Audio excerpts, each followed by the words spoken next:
Sa pag-aaral ng Biblia, mahalagang suriin hindi lamang ang nilalaman kundi ang konteksto, petsa ng pagkakasulat, at proseso ng pagtanggap ng bawat aklat. Ang Ebanghelyo ni Juan ay nagdudulot ng maraming pagdududa dahil ito ang huling naisulat at pinakamalapit sa teolohikal na interpretasyon kaysa sa simpleng paglalahad ng pangangaral ni Jesus. Ang presentasyon na ito ay kritikal na titingin sa mga dahilan kung bakit nagkaroon ng hinala sa Ebanghelyo ni Juan, ang impluwensya ng simbahan sa pagtanggap nito, at kung paano nagkaroon ng teolohikal na pagkakaiba sa pagitan ng Juan at ng tatlong synoptic na ebanghelyo, na nagbunsod sa mas malalim na tanong tungkol sa orihinal na mensahe ni Jesus. Ang Ebanghelyo ni Juan ay madalas ituring ng simbahan bilang pundasyon ng doktrina ng pagka-Diyos ni Jesus. Gayunpaman, sa pagtingin sa kasaysayan, malinaw na marami ang humarap sa pagdududa tungkol sa aklat na ito. Isa sa pangunahing dahilan ay ang petsa ng pagkakasulat, isinulat ito bandang 90 hanggang 110 ng karaniwang panahon, halos isang siglo matapos ang ministeryo ni Jesus. Sa kaibahan, ang mga synoptic na ebanghelyo, Mateo, Marcos, at Lucas, ay mas malapit sa orihinal na tradisyon ng mga alagad at mas maagang naisulat. Dahil dito, may mga nagsasabi na ang Juan ay produkto ng huling yugto ng pananampalataya, na mas naimpluwensyahan ng simbahan at ng umuusbong na doktrina kaysa sa mismong aral ni Jesus. Ang nilalaman ng Ebanghelyo ni Juan ay malinaw na naiiba sa tatlong synoptic na ebanghelyo.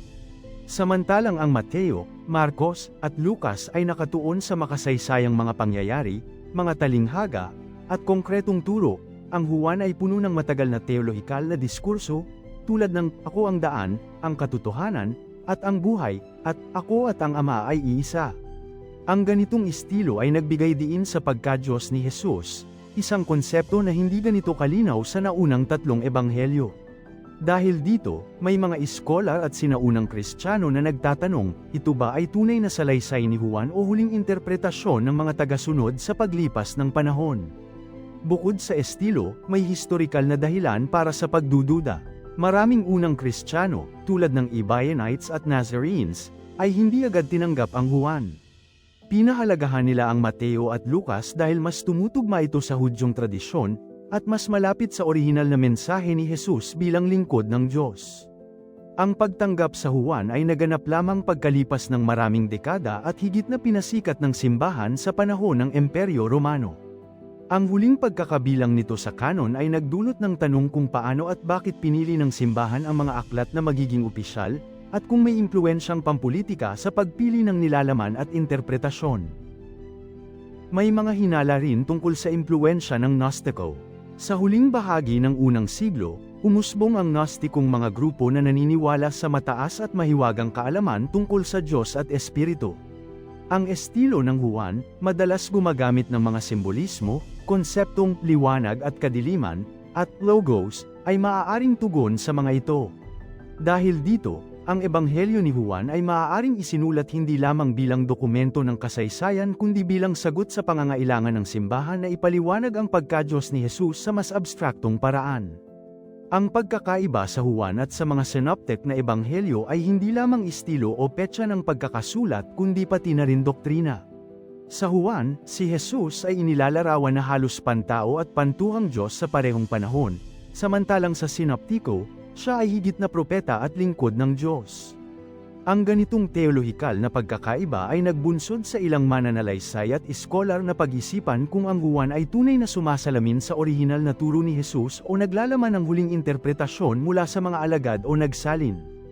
Hindi rin may kakaila na ang pagpili ng kanon ng Biblia ay may kasamang interes na pampulitika. Ang Romanong simbahan, bilang institusyon, ay nagkaroon ng kontrol sa kung anong aklat ang ituturing na lihaytimo.